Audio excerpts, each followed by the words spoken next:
Bom, nós vamos seguir agora com a positividade do programa, que quer te fazer um bem danado, do começo ao fim. Que tal um encontro com uma profissional que vai propor uma nova forma de encontrar felicidade, bem-estar, realização máxima?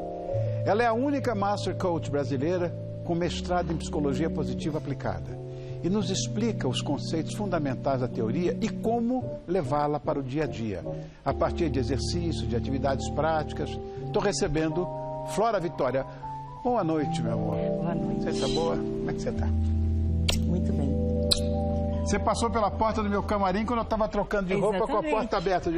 Se eu tivesse pelado, ia ser uma coisa terrível. Já nos conhecemos. Eu sei. Aí você conhecer mais ainda, né? Exato. Tudo bom, querida? Tudo bem. Prazer em te rever. Olha, essa história de você ter feito esse curso na Universidade da Pensilvânia, né? Penn University. Exato. E eu queria que você explicasse para a gente o que é essa psicologia positiva. Ok. Bom, a psicologia positiva é uma ciência, na verdade, que estuda o que mais interessa para nós, que é a questão da felicidade, do florescimento, do bem-estar, da realização máxima do ser humano. E essa ciência é nova, tem em torno de uma década, mas não é que ela surgiu do nada, ela vem em cima de outras ciências que já existem há muito tempo. Filosofia, neurociência, psicologia, ciências comportamentais.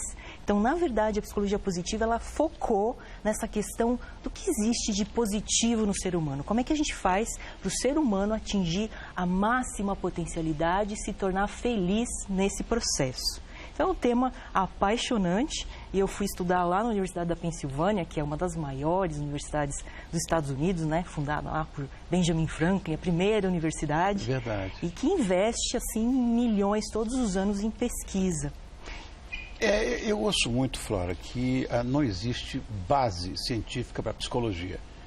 Mas, nesse caso seu, o embasamento é científico, né? É científico. Na verdade, a metodologia científica exige uma série de processos para garantir que uma determinada intervenção, uma determinada abordagem, ela tem um resultado garantido e que esse resultado se repita. Né? Então, existem várias universidades, não só a UPenn, vários centros de pesquisa, vários pesquisadores, às vezes dedicando 30 anos, 60 anos da sua vida para estudar um conceito. Né? Conceitos que vão fazer a gente, aplicando no dia a dia, encontrar um pouco mais de realização, um pouco mais de plenitude.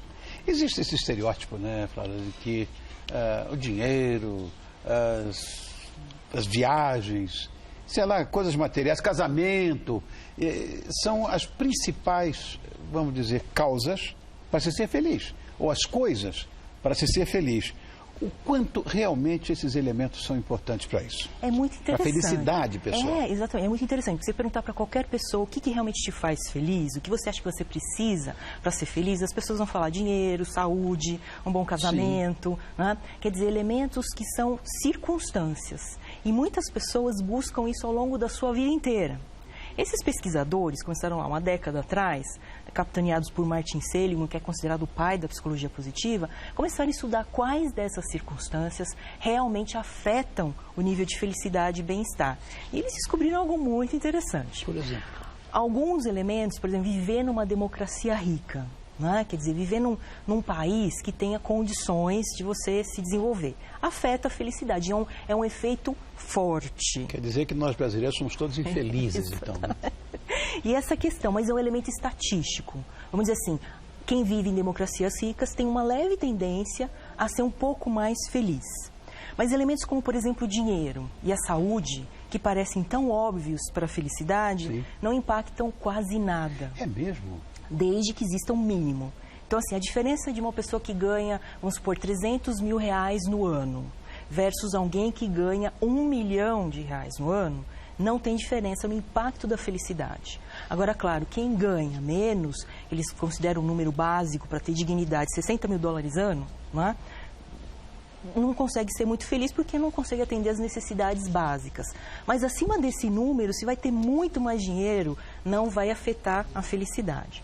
O mais interessante, Rony, é o seguinte, que eles pegaram todas essas circunstâncias e somaram e chegaram à seguinte conclusão. Se você tiver tudo de bom, morar numa democracia rica, ter um bom casamento, ganhar um bom salário, uma boa receita, ter amigos, ter uma religião, ter um clima ensolarado, todos os elementos circunstanciais, isso não vai afetar mais do que 18%, entre 15% a 18%. Exatamente. E a gente começa a pensar, ok, se não é isso que traz a felicidade, o que traz? Né? Que é isso que eu ia perguntar para você. Deixa você perguntar. Mas o que realmente traz, né? Eles dizem o seguinte, que existem alguns elementos que são voluntários, são variáveis voluntárias, que é o que vem de dentro para fora, não o que vem de fora para dentro. Então, uma circunstância, como o local que você vive, o país, é uma circunstância externa. Tem pessoas que vivem em democracias ricas que são muito infelizes e tem pessoas que vivem, né, em países muito pobres e são muito mais felizes. Quer dizer, o que realmente vale? Então, um dos elementos principais é a interpretação. Quer dizer, como é que eu interpreto a minha vida? Como é que eu entendo o que para mim é importante ou não para ser feliz? Outra coisa importante é se eu nutro emoções positivas em relação à vida. É algo que sai de dentro para fora. Não é algo que o contexto traz. Então, se eu decido sentir gratidão ou se eu decido sentir indignação, são duas emoções, são dois processos que surgem da nossa interpretação da realidade e do que a gente acredita que é certo ou errado, é justo ou não justo. Então, as emoções também afetam. Além disso, outros elementos, como, por exemplo, entender o sentido da vida e qual é o seu propósito nesse sentido. Quer dizer, o jogo da vida e qual o seu papel nele. Entender o que você nasceu para fazer o que na vida, para gerar o que nas pessoas. Não é? Então, sim, entender o seu propósito também é um elemento voluntário. Não vem de fora para dentro, vem de dentro para fora. Não é? Assim como, por exemplo, usar suas forças de caráter e talentos, como, por exemplo, a coragem, a bravura, a justiça, a cidadania, a liderança, que são forças de caráter. Você utilizá-las no seu dia a dia trazem muito mais felicidade do que, por exemplo, você ganhar na Mega Sena. É bem interessante isso, né? Agora, essa psicologia positiva fala em florescimento humano. O que é isso, Flora? O que é o florescimento? O florescimento, ele vem, essa metáfora da natureza, né? Sim. Da semente florescer. Então, no ser humano, eles utilizaram essa mesma metáfora, dizendo o seguinte, que quando nós estamos num processo de desenvolvimento, de crescimento, de expansão e de estado otimizado, quer dizer, que a gente está funcionando bem, nós estamos num processo de florescimento. Uhum. E esse processo de florescimento é o único que traz de verdade a felicidade e a realização.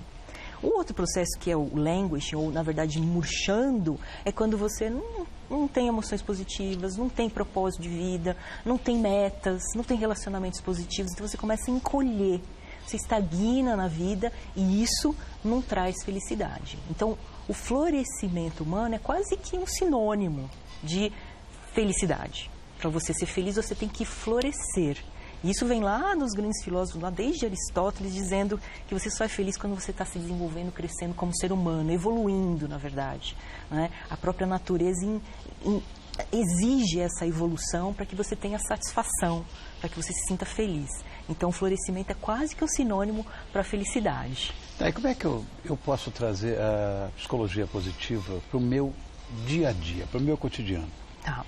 Bom, uma das principais teorias do florescimento é uma teoria que Martin Seligman intitulou de teoria do florescimento e é baseado num acrônimo chamado PERMA, de permanente.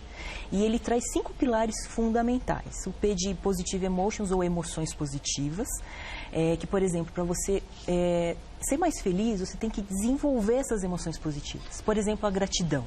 A gratidão, pessoas que são gratas se recuperam de doenças muito mais rapidamente. Pessoas que são gratas, elas conseguem criar mais, portanto, elas evoluem mais rapidamente na carreira. Então, esse é um dos elementos, emoções positivas.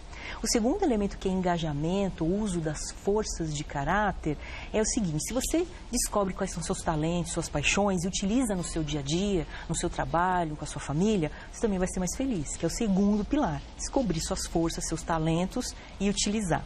O terceiro, que é o Rzinho, é de relacionamentos. Ter relacionamentos positivos também é comprovado que traz felicidade. Somos seres sociáveis e a gente precisa de pessoas que a gente possa contar. É fato. Que possam contar conosco. É fato. Né? Isso acho que é um dos elementos que são mais óbvios, né? Mas extremamente importante. O M de meaning, que a gente pode traduzir por significado ou missão, propósito, também é um pilar fundamental. Entender o sentido da vida e qual é o meu papel nela.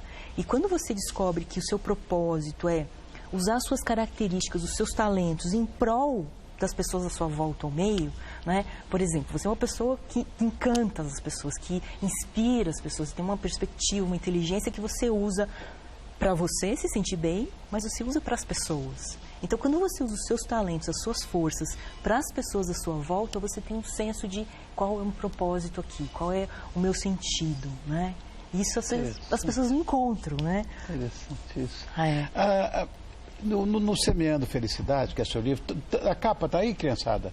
A capa do livro, Semeando Felicidade? Tá, ali, ó, é esse aí, ó. Semeando Felicidade, você menciona o conceito de hierarquia de necessidades. Não entendi nada. Explica pra gente o que significa hierarquia de necessidades. É interessante, esse é um conceito que foi desenvolvido por Abraham Maslow. Abraham Maslow é um dos grandes pais da psicologia humanista. Dizem que ele foi um dos precursores aí da psicologia positiva. E ele desenvolveu uma teoria que é muito conhecida, inclusive no mundo corporativo, que a gente precisa atender às necessidades numa determinada ordem. Primeiro, a gente tem que atender às necessidades fisiológicas, né? Necessidades de comer, de todas as necessidades físicas. Fazer xixi e tal, tá. Tudo Essa isso. é a base da pirâmide. A base da pirâmide. Tá. Enquanto a gente não consegue atender essas necessidades, a gente não consegue satisfazer as demais. Depois das necessidades fisiológicas atendidas, a gente começa a precisar atender as necessidades de segurança, você se sentir seguro. Então, primeiro foi no banheiro, né? Você tem que se sentir seguro. Então, primeiro matou a fome, depois, estou seguro. Então, até uma questão de sobrevivência da espécie, né? Essa coisa da necessidade de segurança, eu vi, inclusive, uma vez, quando falaram do Paul McCartney, que era a nona fortuna da United Kingdom, do Reino Unido. Certo. E ele chegou e disse, para que esse dinheiro todo? Para eu saber que está lá. Isso é uma segurança, segurança financeira, uma segurança com certeza, financeira. também conta. Aqui nós estamos perdidos, não tem segurança nenhuma, estamos rachados em banda nós brasileiros, né? É verdade. Bom, depois necessidades sociais. Atendido, a gente passa para as necessidades sociais de relacionamentos, de amor, de conexão. Aí a gente começa a ficar feliz, mais ou menos por aqui, né? E aí vem as necessidades de autoestima, quer dizer, você sentir que você tem valor, que você, as pessoas gostam de você. E o último aqui, que é o mais importante, que é a necessidade da autorrealização. É aqui que surge a felicidade, é quando você usa todos os elementos que eu estava falando antes, né, do PERMA, inclusive a última letra que é o A de achievement, de conquistar. Quer dizer, se você tem metas e conquista, você se torna feliz, você se torna realizado. Se você usa seus talentos, você se torna realizado. Se usa emoções positivas, você se torna realizado. E essa autorrealização, de acordo com Maslow, é o que todos nós buscamos, né? Que é a tal felicidade. Mas a gente tem que ir atendendo essas necessidades básicas, né? Para conseguir chegar na autorrealização. É muito interessante essa pauta. É verdade. Flora, eu gostei dessa história, viu? Eu quero mostrar mais uma vez a capa do livro da Flora. Vamos mostrar o livro aí. Olha, esse aí, que é o Semeando Felicidade. Esse livro, só para citar a capa, é de Romero Brito. Do Romero, tá.